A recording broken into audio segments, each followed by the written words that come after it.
Welcome to the PyKMD lifting tab. In this video, we'll walk you through how to perform Hankel lifting on your data. The Hankel matrix is formed by adding past snapshots of your system as additional observables.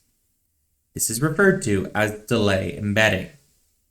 These new observables are stacked to form a larger state vector, which now includes the context of both your current state and your recent history.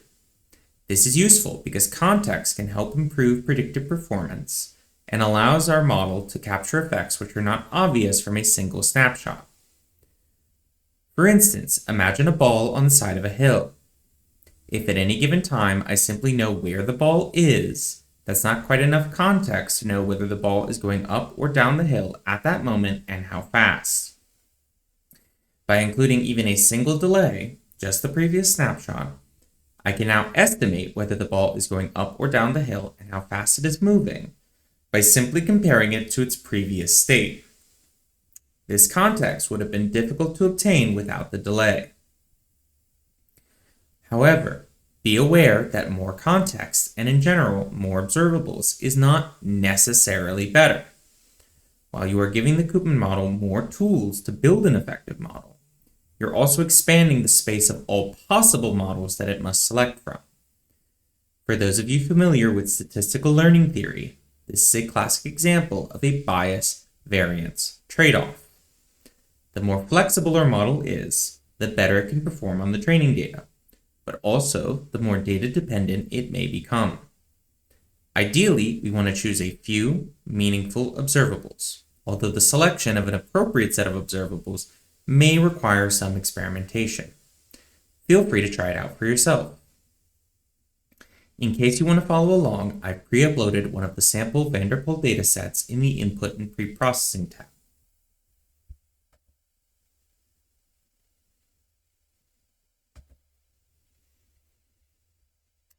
Before lifting, the table to the right shows the original data, with columns representing snapshots, measurements taken at each consecutive time, and rows representing observables, in this case states. In other words, this is just the transpose of your original data matrix. We can navigate through the table by clicking these buttons. For example, we can view the last few snapshots by pressing this button.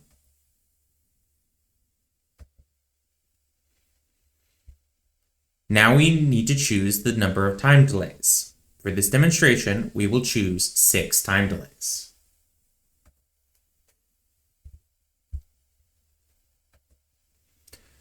Next, we will choose the thinning step. By default, the thinning step is set to 1, meaning that all columns in the Hankel matrix will be retained. Selecting a higher thinning step will skip columns after lifting to reduce computational complexity later, although this might impact accuracy. Please note that this step differs from the downsampling procedure. For more information on the downsampling procedure, please review the Inputs and Preprocessing tab dedicated video. Although it may seem as though some points are removed, as long as the thinning step is less than or equal to the number of time delays plus 1, no points will be lost. After choosing the lifting parameters, information such as column ratio, block rows, and lifted shape will all be updated. For example, lifted shape will provide an idea of the size of the output Hankel matrix. To finalize our lifting procedure, we will click on the Lift button. Please note that the table has now been updated. In addition to the original states, it now contains time delayed values.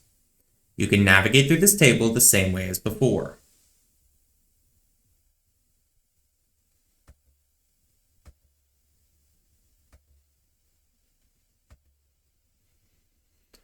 For example, by clicking this button, you can examine how the last block row of the Hankel matrix appears.